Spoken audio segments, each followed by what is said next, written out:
ഇന്ന് നമ്മൾ പോകുന്നത് ഇന്ത്യയുടെ ചരിത്രത്തിലേക്കും എഞ്ചിനീയറിംഗിന്റെ അത്ഭുതങ്ങളിലേക്കും കൃഷിയുടെ ജീവനാഡിയിലേക്കുമാണ്. 2000 വർഷങ്ങൾക്ക് മുൻപ് നിർമ്മിക്കപ്പെട്ട ഒരു അണക്കെട്ട് ഇന്നും ലക്ഷക്കണക്കിന് ജനങ്ങളുടെ ജീവിതത്തെ സ്വാധീനിക്കുന്നുണ്ടെന്ന് പറഞ്ഞാൽ നിങ്ങൾ വിശ്വസിക്കുമോ? സിമന്റോ കോൺക്രീറ്റോ യന്ത്രങ്ങളോ ഇല്ലാതിരുന്ന കാലത്ത് മനുഷ്യന്റെ ബുദ്ധിശക്തിയും കഠിനാധ്വാനവും മാത്രം ഉപയോഗിച്ച് നിർമ്മിക്കപ്പെട്ട ഒരു മഹത്തായ സൃഷ്ടിയാണ് കല്ലണൈ. തമിഴ്നാട്ടിലെ കാവേരി നദിക്ക് കുറുകെ സ്ഥിതി ചെയ്യുന്ന ഈ അണക്കെട്ട് വെറുമൊരു നിർമ്മിതിയല്ല, അതൊരു രാജാവിന്റെ ദീർഘവീക്ഷണവും ഒരു നാഗരികതയുടെ സാങ്കേതിക മികവും പ്രകൃതിയോടുള്ള മനുഷ്യന്റെ പോരാട്ടവുമാണ്.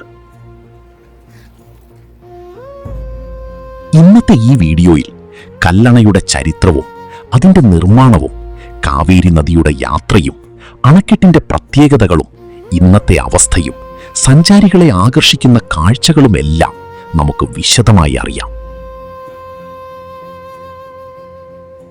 കാവേരി നദിയുടെ കഥ. കല്ലണയെക്കുറിച്ച് അറിയുന്നതിന് മുമ്പ് അതിന് ജീവൻ നൽകുന്ന കാവേരി നദിയെക്കുറിച്ചറിയണം. ദക്ഷിണേന്ത്യയുടെ ഗംഗ എന്നറിയപ്പെടുന്ന കാവേരി നദി ഉത്ഭവിക്കുന്നത് കർണാടകയിലെ കുടക് ജില്ലയിലെ തലക്കാവേരിയിൽ നിന്നാണ്. പശ്ചിമഘട്ട മലനിരകളുടെ മടിത്തട്ടിൽ ചെറിയ ഒരു ഉറവയായി ജനിക്കുന്ന ഈ നദി പിന്നീട് ശക്തമായ ഒരു ജീവധാരയായി മാറുന്നു. കർണാടകയിലെ നിരവധി പ്രദേശങ്ങളിലൂടെ ഒഴുകുന്ന കാവേരി തുടർന്ന് തമിഴ്നാട്ടിലേക്ക് പ്രവേശിക്കുന്നു. നൂറ്റാണ്ടുകളായി ലക്ഷക്കണക്കിന് ജനങ്ങൾക്ക് കുടിവെള്ളവും കൃഷിക്ക് ജലസേചനവും നൽകിക്കൊണ്ട് ഈ നദി മുന്നോട്ട് സഞ്ചരിക്കുന്നു. ഒടുവിൽ നിരവധി ശാഖകളായി പിരിഞ്ഞ് ബംഗാൾ ഉൾക്കടലിൽ ലയിക്കുന്ന ഈ നദിയുടെ ആകെ നീളം ഏകദേശം 800 കിലോമീറ്ററിലധികമാണ്. എന്തുകൊണ്ടാണ് കല്ലണൈ നിർമ്മിക്കപ്പെട്ടത്? ഇന്ന് നമ്മൾ കാണുന്ന പല അണക്കെട്ടുകളും വെള്ളം സംഭരിക്കുന്നതിനായാണ് നിർമ്മിച്ചിരിക്കുന്നത്. എന്നാൽ കല്ലണയുടെ കഥ വ്യത്യസ്തമാണ്. പഴയ കാലങ്ങളിൽ മഴക്കാലത്ത് കാവേരി നദിയിൽ വലിയ വെള്ളപ്പൊക്കങ്ങൾ ഉണ്ടാകുമായിരുന്നു. ആ വെള്ളം നേരിട്ട് കടലിലേക്ക് ഒഴുകിപ്പോവുകയും വേനൽക്കാലത്ത് കൃഷിക്ക് ആവശ്യമായ വെള്ളം ലഭിക്കാതിരിക്കുകയും ചെയ്തു. ഇത് കർഷകർക്ക് വലിയ പ്രശ്നമായി. അപ്പോഴാണ് ചോള രാജാവായ കരികാലൻ ഒരു മഹത്തായ ആശയം മുന്നോട്ട് വച്ചത്. നദിയുടെ ഒഴുക്ക് പൂർണ്ണമായും തടയാതെ വെള്ളത്തെ വിവിധ കനാലുകളിലേക്ക് തിരിച്ചുവിടുകയാണെങ്കിൽ വലിയ കൃഷിഭൂമികൾക്ക് ജലസേചനം നൽകാൻ സാധിക്കും. അങ്ങനെയാണ് കല്ലണയുടെ ആശയം ജനിക്കുന്നത്. കരികാല ചോളൻ ദൂരദർശിയായ രാജാവ്. കല്ലണയുടെ പിന്നിലെ ബുദ്ധിശക്തി ചോള സാമ്രാജ്യത്തിലെ പ്രശസ്തനായ രാജാവായ കരികാല ചോളനാണ്.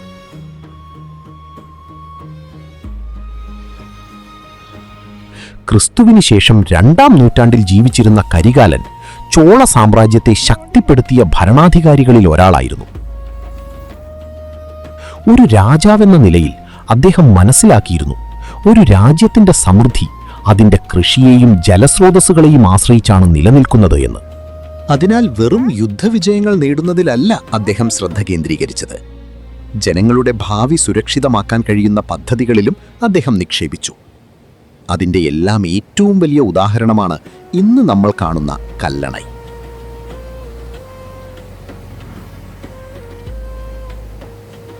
ഏകദേശം 2000 വർഷങ്ങൾക്ക് മുമ്പ് നിർമ്മിക്കപ്പെട്ട ഈ അണക്കെട്ട് ഇന്നും ചരിത്രകാരന്മാരെയും എഞ്ചിനീയർമാരെയും അത്ഭുതപ്പെടുത്തുന്ന ഒന്നാണ്.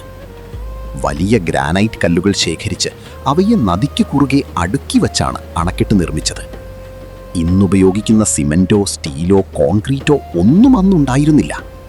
എന്നാൽ പ്രകൃതിയുടെ ശക്തികളെ മനസ്സിലാക്കിയ പുരാതന എഞ്ചിനീയർമാർ കല്ലുകളുടെ ഭാരവും ഘടനയും ഉപയോഗിച്ച് വെള്ളത്തിന്റെ സമ്മർദ്ദം താങ്ങാൻ കഴിയുന്ന രീതിയിൽ അണക്കെട്ട് നിർമ്മിച്ചു.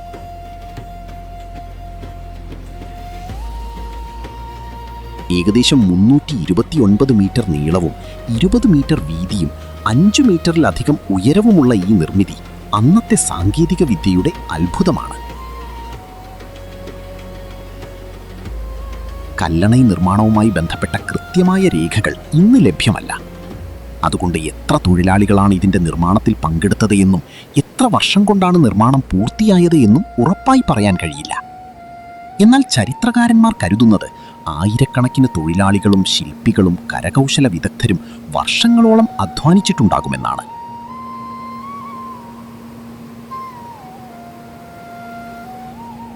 ഭാരമുള്ള ഗ്രാനൈറ്റ് കല്ലുകൾ മലകളിൽ നിന്ന് കൊണ്ടുവന്ന് നദിക്കരയിലേക്ക് എത്തിച്ച് അവയെ കൃത്യമായി സ്ഥാപിക്കുക എന്നത് അന്നത്തെ സാഹചര്യത്തിൽ വളരെ വലിയ ദൗത്യമായിരുന്നു. നൂറ്റാണ്ടുകൾ കഴിഞ്ഞ് ബ്രിട്ടീഷുകാർ ഇന്ത്യയിലെത്തിയപ്പോൾ അവർ കല്ലണയെ കണ്ട് വിസ്മയിച്ചു. ഇത്രയും പഴക്കമുള്ള ഒരു നിർമ്മിതി ഇപ്പോഴും പ്രവർത്തിക്കുന്നു എന്നത് അവരെ അത്ഭുതപ്പെടുത്തി. 19-ാം നൂറ്റാണ്ടിൽ പ്രശസ്ത എഞ്ചിനീയറായ സർ ആർത്തർ കോട്ടൺ കല്ലണയെ പഠിച്ചു. അദ്ദേഹം അണക്കെട്ടിന്റെ പ്രവർത്തനം മെച്ചപ്പെടുത്തുന്നതിനായി ചില നവീകരണങ്ങളും നിയന്ത്രണ സംവിധാനങ്ങളും കൂട്ടിച്ചേർത്തു. എന്നാൽ ഇന്നും നിലനിൽക്കുന്ന പ്രധാന ഘടന കരികാല ചോളന്റെ കാലത്ത് നിർമ്മിച്ചതു തന്നെയാണ്.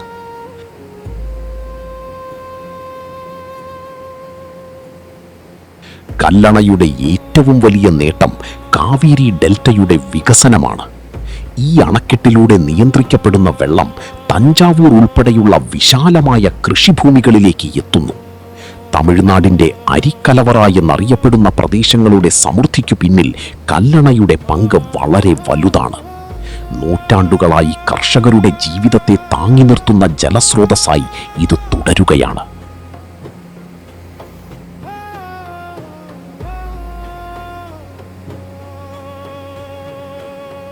കല്ലണയെക്കുറിച്ച് സംസാരിക്കുമ്പോൾ പലർക്കും ഉണ്ടാകുന്ന ഒരു സംശയമാണിത്. ചിലർ പറയുന്നത് കല്ലണ തഞ്ചാവൂർ ജില്ലയിലാണെന്നാണ്. മറ്റു ചിലർ പറയുന്നത് തിരുച്ചിറപ്പള്ളിയിലാണെന്നാണ്. യഥാർത്ഥത്തിൽ കല്ലണൈ ഡാം സ്ഥിതി ചെയ്യുന്നത് തിരുച്ചിറപ്പള്ളി ജില്ലയിലാണ്. എന്നാൽ കല്ലണയുടെ പ്രധാന പ്രയോജനം ലഭിക്കുന്നത് തഞ്ചാവൂർ, തിരുവാരൂർ, നാഗപട്ടണം തുടങ്ങിയ കാവേരി ഡെൽറ്റ ജില്ലകൾക്കാണ്. അതുകൊണ്ടാണ് പലരും കല്ലണയെ തഞ്ചാവൂരുമായി ബന്ധപ്പെടുത്തി പറയുന്നത്.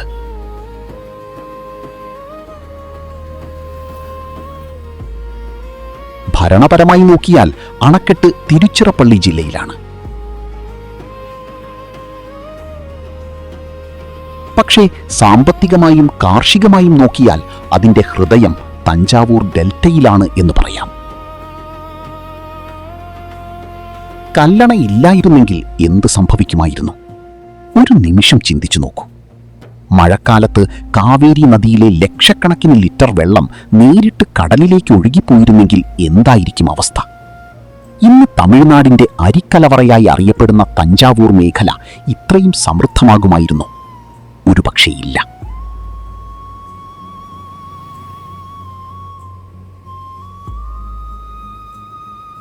കരികാല ചോളൻ കല്ലണ നിർമ്മിച്ചപ്പോൾ അദ്ദേഹം വെറുമൊരു അണക്കെട്ടല്ല പണിതത്. അദ്ദേഹം ഭാവി തലമുറകൾക്ക് ഭക്ഷ്യസുരക്ഷ ഉറപ്പാക്കുന്ന ഒരു മഹാപദ്ധതിയാണ് നടപ്പാക്കിയത്.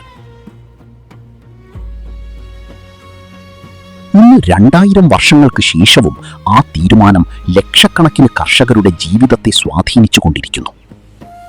കല്ലണൈ പാർക്ക് ഒരു മനോഹര ആശയം. അണക്കെട്ടിനോട് ചേർന്ന് സ്ഥിതി ചെയ്യുന്ന കല്ലണൈ പാർക്ക് നിരവധി സഞ്ചാരികളെ ആകർഷിക്കുന്ന സ്ഥലമാണ്. വലിയ മരങ്ങളും പുൽത്തകിടികളും കുടുംബസമേതം ഇരിക്കാൻ സൗകര്യങ്ങളുമുള്ള ഈ പാർക്ക് കാവേരിയുടെ സൗന്ദര്യം ആസ്വദിക്കാൻ അനുയോജ്യമായ ഇടമാണ്.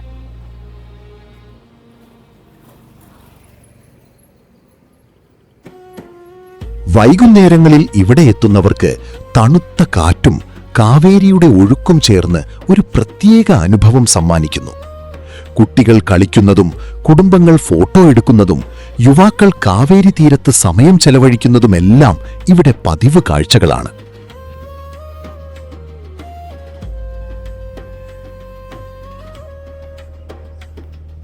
എന്നാൽ പാർക്കിന്റെ മറ്റൊരു മുഖം. ഇത്ര മനോഹരമായ സ്ഥലമായിട്ടും ചില പ്രശ്നങ്ങൾ ഇവിടെ കാണാം. ചില സന്ദർശകർ ഭക്ഷണപ്പൊതികളും പ്ലാസ്റ്റിക് കുപ്പികളും ഉപയോഗിച്ച ശേഷം അവ കൃത്യമായി മാലിന്യക്കുഴികളിൽ നിക്ഷേപിക്കാറില്ല. ഇതുമൂലം ചില ഭാഗങ്ങളിൽ ശുചിത്വക്കുറവ് അനുഭവപ്പെടുന്നു. പ്ലാസ്റ്റിക് മാലിന്യങ്ങൾ കാവേരിയിലേക്ക് എത്തുന്നതും പരിസ്ഥിതിക്ക് ദോഷകരമാണ്. ഒരു ചരിത്ര സ്മാരകവും വിനോദസഞ്ചാര കേന്ദ്രവുമായ ഈ സ്ഥലം കൂടുതൽ സംരക്ഷിക്കപ്പെടേണ്ടതുണ്ടെന്ന് സന്ദർശകരിൽ പലരും അഭിപ്രായപ്പെടുന്നു. ഒരു നിമിഷം കല്ലണൈ പാർക്കിന്റെ ഭാവി സങ്കൽപ്പിച്ചു നോക്കൂ. പൂർണ്ണമായും ശുചിയായ പാർക്ക്, ആധുനിക ലൈറ്റിംഗ്, വിവരഫലകങ്ങൾ, ചരിത്രം വിവരിക്കുന്ന ഡിജിറ്റൽ പ്രദർശനങ്ങൾ, സന്ദർശകർക്കുള്ള മികച്ച സൗകര്യങ്ങൾ. ഇങ്ങനെ വികസിപ്പിക്കാൻ കഴിഞ്ഞാൽ കല്ലണൈ ഇന്ത്യയിലെ പ്രധാന ചരിത്ര ടൂറിസം കേന്ദ്രങ്ങളിൽ ഒന്നായി മാറാൻ കഴിയും. പ്രതിവർഷം ലക്ഷക്കണക്കിന് സഞ്ചാരികളെ ആകർഷിക്കാനും സാധിക്കും. കല്ലണയിലെത്തുന്ന സഞ്ചാരികളെ ആശ്രയിച്ചാണ് നിരവധി ചെറുകിട വ്യാപാരികളുടെ ഉപജീവനം. ചായക്കടകൾ, ഐസ്ക്രീം വിൽപ്പനക്കാർ, പഴക്കടകൾ, കളിപ്പാട്ട വ്യാപാരികൾ, പ്രാദേശിക ഭക്ഷണശാലകൾ തുടങ്ങി നിരവധി ആളുകൾ ഇവിടെ കച്ചവടം നടത്തുന്നു.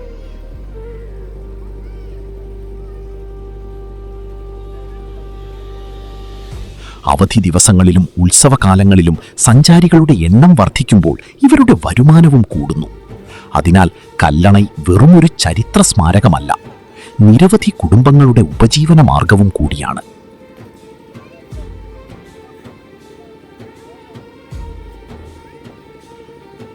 മഴക്കാലത്ത് കാവേരി നിറഞ്ഞൊഴുകുമ്പോഴാണ് കല്ലണയുടെ യഥാർത്ഥ ശക്തി മനസ്സിലാകുന്നത്.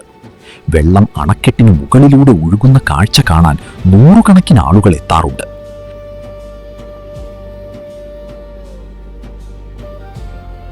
വൈകുന്നേരങ്ങളിൽ കുടുംബസമേതം സമയം ചെലവഴിക്കാൻ എത്തുന്നവരുടെ തിരക്ക് ഇവിടെ കാണാം. പ്രത്യേകിച്ചും മഴക്കാലത്ത് കാവേരി നിറഞ്ഞൊഴുകുമ്പോൾ പാർക്കിൽ നിന്ന് കാണുന്ന കാഴ്ച അതിമനോഹരമാണ്. അണക്കെട്ടിന്റെ താഴ്ഭാഗത്തൊഴുകുന്ന വെള്ളം പ്രാദേശിക ജനങ്ങളെയും സഞ്ചാരികളെയും ആകർഷിക്കുന്ന ഒരു പ്രധാന കാഴ്ചയാണ്. വേനൽക്കാലത്ത് ചൂട് കൂടുമ്പോൾ ആളുകൾ ഇവിടെ എത്തി വെള്ളത്തിലിറങ്ങി കുളിക്കുകയും സമയം ചെലവഴിക്കുകയും ചെയ്യുന്നു. വെള്ളം പാറകളിലൂടെ ഒഴുകുന്ന ശബ്ദവും തണുത്ത കാറ്റും ചേർന്ന് ഈ പ്രദേശത്തെ ഒരു പ്രകൃതിദത്ത വിശ്രമ കേന്ദ്രമാക്കി മാറ്റുന്നു. എന്നാൽ മഴക്കാലത്ത് ശക്തമായ ഒഴുക്കുണ്ടാകുന്നതിനാൽ സന്ദർശകർ സുരക്ഷാ നിർദ്ദേശങ്ങൾ പാലിക്കേണ്ടതാണ്.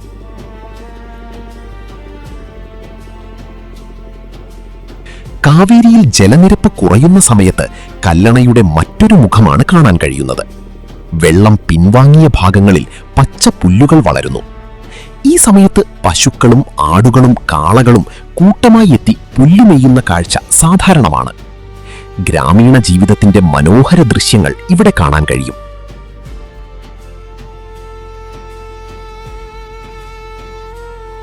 ഒരു വശത്ത് 2000 വർഷം പഴക്കമുള്ള അണക്കെട്ടും മറുവശത്ത് സ്വതന്ത്രമായി മേയുന്ന കന്നുകാലികളും. പ്രകൃതിയും ചരിത്രവും ഒന്നിക്കുന്ന അപൂർവമായ ഒരു അനുഭവമാണത്.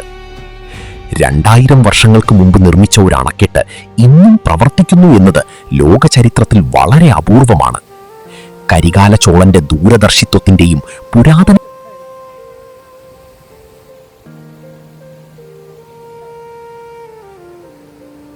ചേർന്ന് സൃഷ്ടിച്ച ഈ അത്ഭുതം ഇന്നും കാവേരി ഡെൽറ്റയുടെ ജീവനാഡിയായി തുടരുകയാണ്. അതുകൊണ്ട് തന്നെ കല്ലണൈ ഒരു അണക്കെട്ട് മാത്രമല്ല, അത് തമിഴ്നാടിന്റെ കാർഷിക സംസ്കാരത്തിന്റെ അടിത്തറയാണ്. അത് 2000 വർഷങ്ങളായി നിലനിൽക്കുന്ന ഒരു ജീവിക്കുന്ന ചരിത്ര പുസ്തകമാണ്. വെള്ളത്തിന്റെ ഗർജനവും അതിശക്തമായ ഒഴുക്കും കണ്ടാൽ 2000 വർഷങ്ങൾക്ക് മുമ്പ് ഈ നിർമ്മിതി രൂപകൽപ്പന ചെയ്ത എഞ്ചിനീയർമാരുടെ മികവ് നമ്മെ അത്ഭുതപ്പെടുത്തും. വേനൽക്കാലത്ത് ജലനിരപ്പ് കുറയുമ്പോൾ കല്ലണയുടെ കല്ലുകൊണ്ടുള്ള ഘടന കൂടുതൽ വ്യക്തമായി കാണാം. പല ഭാഗങ്ങളിലും മണൽത്തിട്ടകൾ രൂപപ്പെടുകയും പച്ച പുല്ലുകൾ വളരുകയും ചെയ്യും. ഈ സമയത്ത് പശുക്കളും ആടുകളും കാളകളും ഇവിടെ മേയുന്ന കാഴ്ച വളരെ സാധാരണമാണ്. ഒരു ഭാഗത്ത് 2000 വർഷം പഴക്കമുള്ള അണക്കെട്ട്, മറ്റൊരു ഭാഗത്ത് ശാന്തമായി മേയുന്ന കന്നുകാലികൾ. ഇത് ചരിത്രവും ഗ്രാമീണ ജീവിതവും ഒരുമിക്കുന്ന അപൂർവ ദൃശ്യമാണ്. ലോകത്തിലെ പല പുരാതന നിർമ്മിതികളും ഇന്ന് അവശിഷ്ടങ്ങളായി മാത്രം നിലനിൽക്കുന്നു. എന്നാൽ കല്ലണൈ ഇന്നും ജീവിച്ചിരിക്കുന്നു.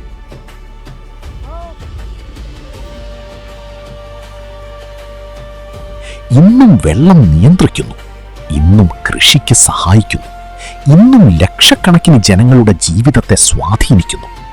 അതുകൊണ്ട് തന്നെ കല്ലണൈ ഒരു ഡാം മാത്രമല്ല, അത് കരികാല ചോളന്റെ ദൂരദർശിത്വമാണ്. അത് കാവേരി നദിയുടെ കഥയാണ്. അത് തമിഴ്നാടിന്റെ കാർഷിക സംസ്കാരത്തിന്റെ അടിത്തറയാണ്. അത് 2000 വർഷങ്ങളായി നിലനിൽക്കുന്ന ഒരു ജീവിക്കുന്ന ചരിത്ര പുസ്തകമാണ്.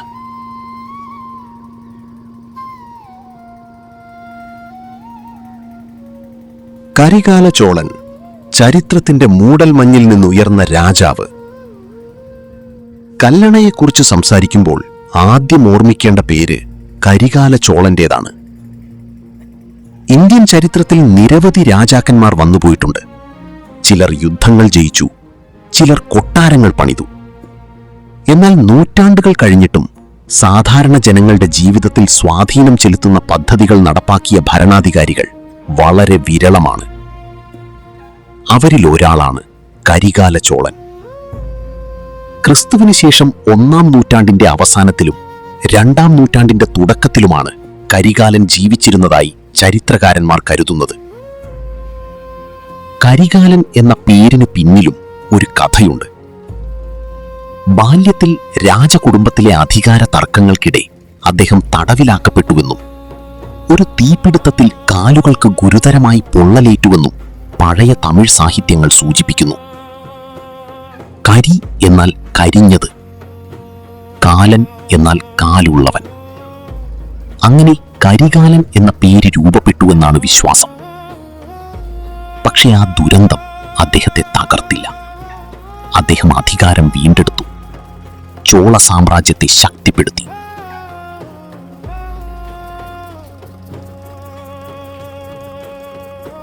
ചോള സാമ്രാജ്യത്തിന്റെ ഉയർച്ച.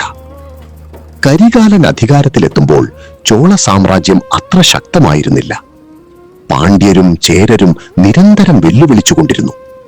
എന്നാൽ കരികാലൻ മികച്ച സൈനിക തന്ത്രങ്ങളിലൂടെ എതിരാളികളെ പരാജയപ്പെടുത്തി. അദ്ദേഹത്തിന്റെ ഏറ്റവും പ്രശസ്തമായ യുദ്ധമാണ് വെണ്ണി യുദ്ധം. ഈ യുദ്ധത്തിൽ ചേരരെയും പാണ്ഡ്യരെയും തോൽപ്പിച്ചതോടെ ചോളശക്തി ദക്ഷിണേന്ത്യയിൽ ഉറപ്പിക്കപ്പെട്ടു. എന്നാൽ കരികാലനെ മഹാനാക്കിയത് യുദ്ധവിജയങ്ങൾ മാത്രമല്ല. ഒരു രാജ്യത്തിന്റെ സമ്പത്ത് യുദ്ധങ്ങളിലല്ല, കൃഷിയിലാണ് എന്ന തിരിച്ചറിവായിരുന്നു. അതുകൊണ്ടാണ് അദ്ദേഹം തന്റെ ശ്രദ്ധ കാവേരി നദിയിലേക്കും കർഷകരിലേക്കും തിരിച്ചത്. കാവേരി, ചോള സാമ്രാജ്യത്തിന്റെ ജീവൻ.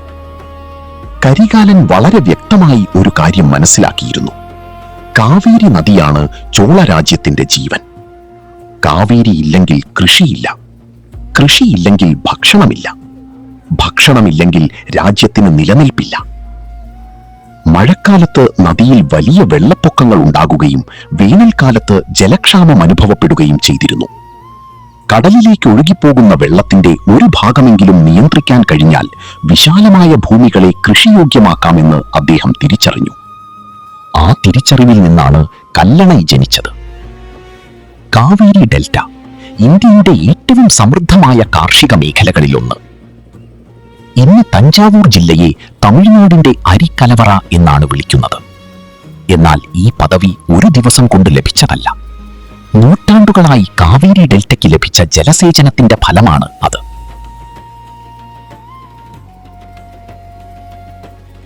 ഇന്ന് നമ്മൾ കാണുന്ന ഡാമുകൾ വെള്ളം സംഭരിക്കാനാണ് നിർമ്മിക്കുന്നത്.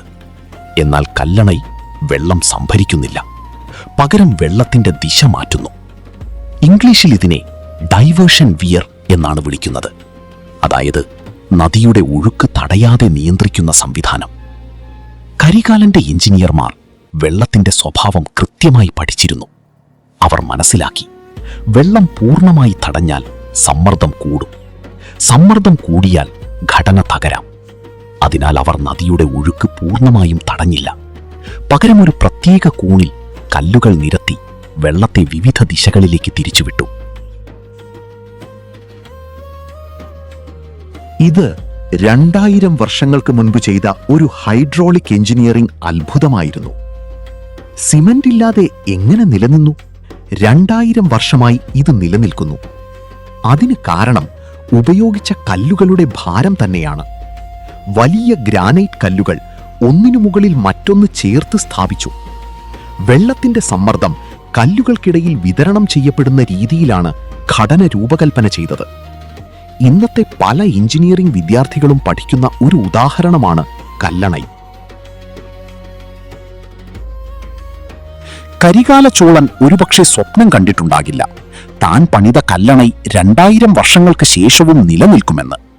അദ്ദേഹം പണിതത് ഒരു അണക്കെട്ടല്ല, ഒരു സംസ്കാരത്തിന്റെ ഭാവിയായിരുന്നു, ഒരു കർഷകന്റെ പ്രതീക്ഷയായിരുന്നു, ഒരു നദിയുടെ ശക്തിയെ മനുഷ്യന്റെ നന്മയ്ക്കായി ഉപയോഗിക്കുന്ന മഹത്തായ ആശയമായിരുന്നു. ഇന്ന് കാവേരി ഡെൽറ്റയിൽ വിളയുന്ന ഓരോ നെൽക്കതിരിലും കല്ലണയുടെ കഥയുണ്ട്, കരികാല ചോളന്റെ ദൂരദർശിത്വമുണ്ട്, മനുഷ്യബുദ്ധിയും പ്രകൃതിയും ചേർന്ന് സൃഷ്ടിച്ച ഒരു അമര കഥയുണ്ട്.